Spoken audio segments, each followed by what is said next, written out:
bright light city, gonna set my soul on. Arthur Middleton Young played a pivotal role in aviation history by inventing the early Bell helicopters in 1941, such as the famous iconic Model 47, which was the first ever to be certified for civilian use and was a runaway military success.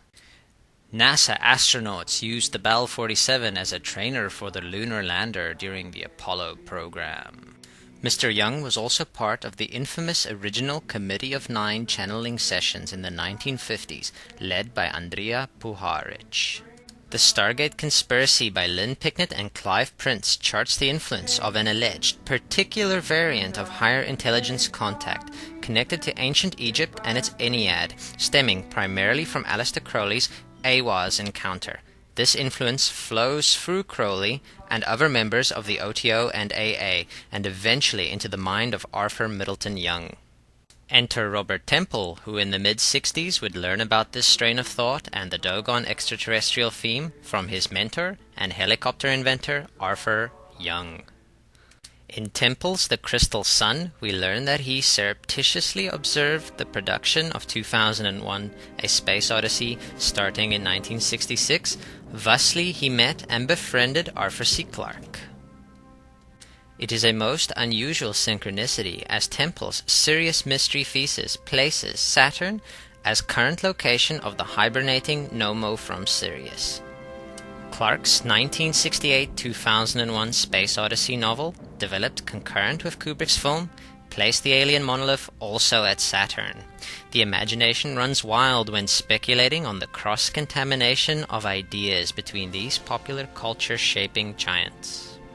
It is important to note in this regard that Aiwass was considered an emissary from Sirius, and the AA who connected the Aeon of Horus with the Age of Aquarius viewed Saturn as the planet primarily involved in these matters.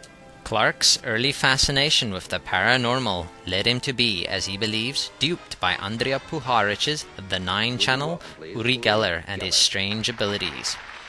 In Arthur C. Clarke's World of Strange Powers, we read that in 1982, the National Enquirer announced that Geller would transmit from the observation deck of the World Trade Center psychic energies readers could participate in using to fix, for example, broken watches, TVs, and other appliances. He is really suspicious, you know. I'm having a hard time with you. I don't mean to be, Yuri. I really don't. Just keep looking.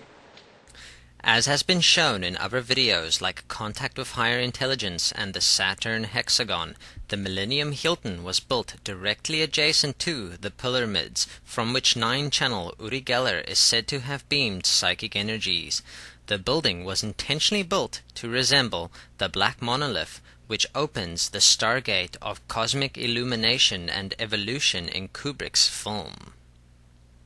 This black cuboid echoes the role played by the sphere sculpture intended by architect Yamasaki to represent the Kaaba at Mecca. As Ralph Ellis points out, the processional rituals at Mecca originate from the similar rites of Giza, and the black stone represents or could even be the Benben of Heliopolis. Clarke's original alien artifact in the Sentinel was pyramid-shaped. We now have a very neat grouping of synchronicities pointing out the connection between Giza and the World Trade Center. A particularly revealing image of the Kaaba shows it between two octagonal towers of the Masjid al-Haram Mosque. The three major pyramids of Giza veil a giant octagon, and the causeways of the two greater pyramids align with the cross-quarter sunrise or half-solstice. Goro Adachi frequently points out that the octagon refers to cross-quarter symbolism or vice versa. Goro's octagonal cross-quarter observation affirms the pyramid octagonal resonance being expressed at ground zero as the overhead profile of the Freedom Tower. Former Vice President and Nobel Peace Prize winner Al Gore is fingered as likely Committee of Nine sympathizer by the Stargate conspiracy, while Geller tells the authors that he was brought in to help influence the Russian team at arms reduction talks in Geneva in 1987 by Gore and others. Global warming, or None like it hot. An Inconvenient Truth uses a Futurama clip where giant ice cubes temporarily cool the overheating planet. As Noah's Ark's dimensions are given as a giant cuboid in the biblical account, the only fitting structure with a particular emphasis on flooding and mathematics, which like the Bible is intimately connected to Egypt, is none other than the pyramids of Giza. Kubrick's original monolith was transparent and based on Clark's polished mineral moon pyramid in the Sentinel. These ice cubes and global warming are reflective of both the 2001 monolith and the Ark deluge theme, originally stemming from Giza. Gore becomes our modern-day Noah resonator, as flooding prophet of doom, also reminiscent of the destruction of Atlantis.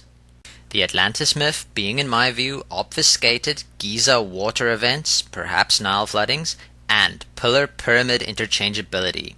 Atlantis, 2001, Giza, and Noah's Ark all tell the same story of the sacred cuboid and the evolution of consciousness.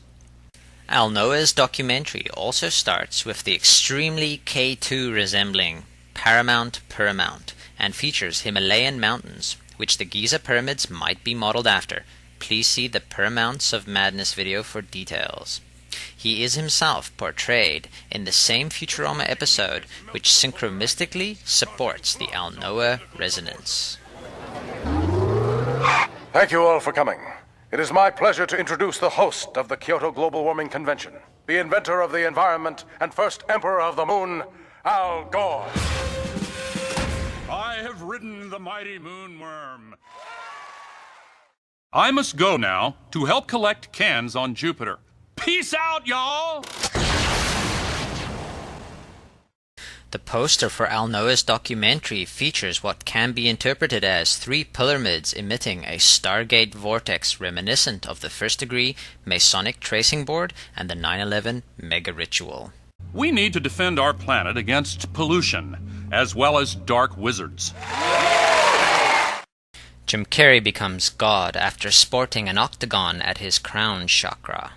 Bruce Almighty's miracles include invoking Hyksos shepherd pharaoh Akhenaten by parting the Red Soup and manipulating the moon.